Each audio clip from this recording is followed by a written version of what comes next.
Welcome back, folks. I'm glad you could be here.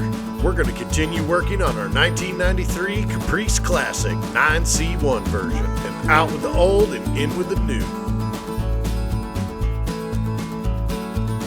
In the previous episodes, we went ahead and removed the engine and brought this thing to the junkyard where it belongs. Sayonara, baby. We worked on getting some stubborn bolts out of the head. We worked on getting our oil pan back to where she needed to be. Need to cut that windage tray down to make sure we can get inside that little bee body.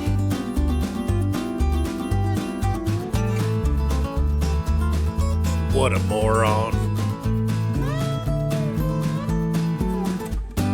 We gave this old girl bath so that way she's shining like a brand new penny. I tell you what.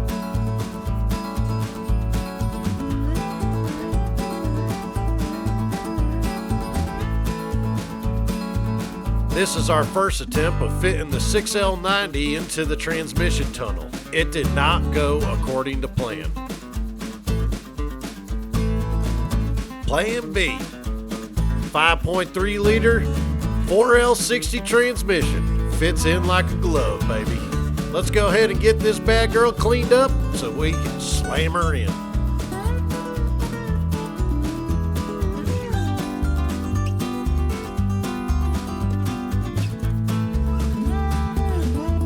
They say cleanliness is close to godliness, so I guess this engine was definitely ungodly. Here we go, folks.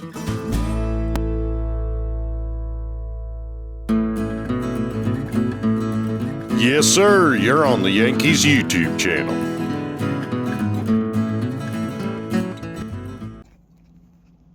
Alright guys, welcome back, and what we have here is our 5.3 4L60 that we took, or actually we got from the junkyard. Just gonna go ahead, I didn't show you the process of rebuilding this because there are so many videos out there that show you how to replace the seals and take the balancer off and do all that. We got a new filter in our trans over there. We got our new oil pan on. We have not put a filter on yet because last time it was a little bit of a bitch to get it past that cross member in the Caprice. So what I'm gonna do is I'm gonna go ahead and change over the valve covers to ones that I got over here, or yeah, right there.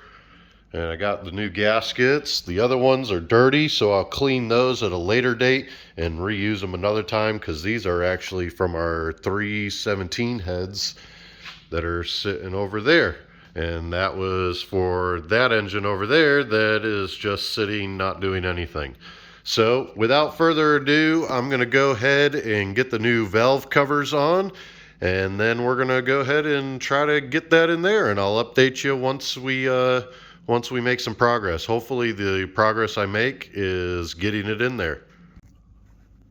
One other thing to note is I went with these KDS motor mounts instead, because last time I was basically on the frame with the motor mounts, and the KDS is actually a little bit longer, so it's going to give me better clearance there. We have clearance, Clarence. Roger, Roger. What's our vector, Victor?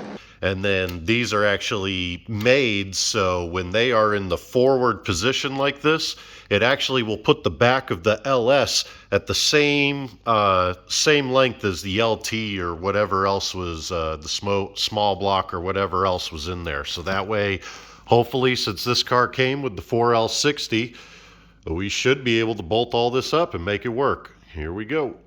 All right, lipstick on a pig there. Woo, woo! I'll tell you what, big moment here, folks. Very big moment. The engine is in. Oh, my Lord. I never thought I'd see the day that I'd see two brand new bolts in those engine mounts where they're supposed to be. Oh, I'll tell you what. This was the wrong idea, trying to get this one with the Chinese brackets, because I changed up to KDS, and look, it fit right in. Whereas I was using these Chinese ones, look how short those little stubs are. It's especially small. So small. I could only get one to fit in, but oh man, it is in there. We are going to start wrapping it up now. Going to see if we can get the trans cross member in. And yeah, hopefully the next time I give you guys an update, it'll be all nice and purty and dressed up.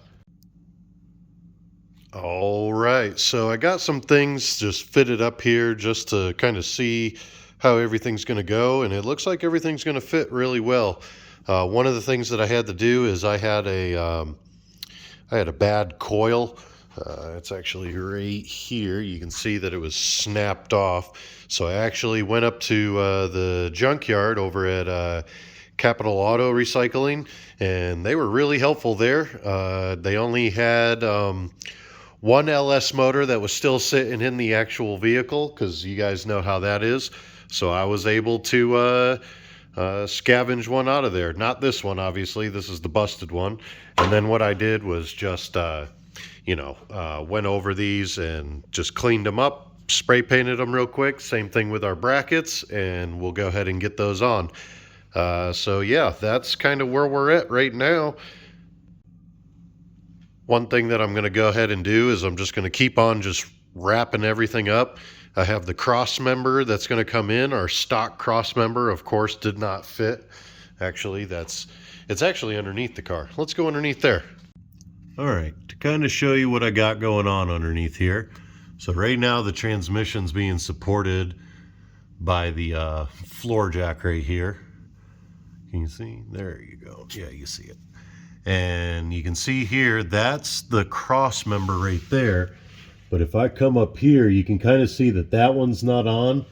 And the one over on that side over there, see if I zoom in, is got one bolt just hanging in it. So this stock cross member unfortunately will not fit, because this bushing is actually touching this bar. And I don't feel like doing any type of crazy work, because I've seen some of the other brackets, the aftermarket one that I got from BRP. It actually just will bolt up to our stock location there, and also on the other side over there, it extends it over, so we'll be able to just use a regular old, a simple cross member instead of this complicated one. So that's what we got going there. Got a big list, but we're crossing items off one at a time. So one of the things that I just did was the new cross member. Did the coil packs already, and actually just did the power steering lines too.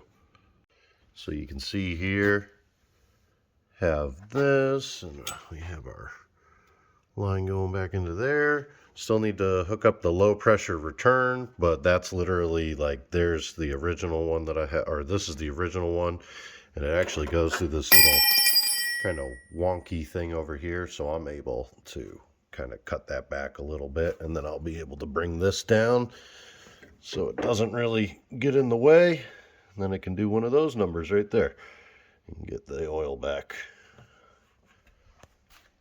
Go ahead and show you up underneath here. So we got our new cross member in. As I showed you before, the stock cross member just wasn't going to work without too much modification, so I found this one. I think it's a BRP cross member, and it worked perfectly. So it put it pretty much right in the, you can see we're going to be able to put our little yoke shield there. I got a measure for the drive shaft, so I can go ahead and have that, or go ahead and order that. So I'm going to go ahead and measure now, get that ordered, and then hopefully the next time I'm filming, we're putting that in.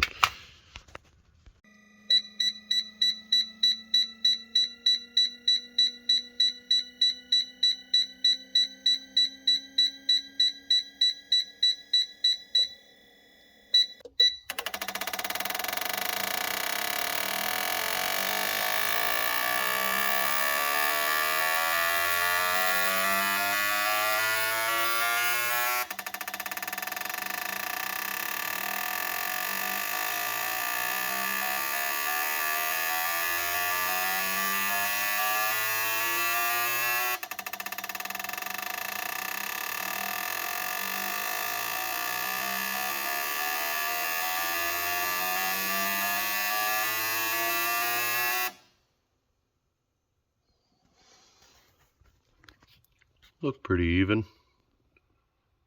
That one's a little bit more, a little bit less, a little bit more. That one's definitely less, those two. But not horrible. Thanks for watching. Y'all come back now, you hear?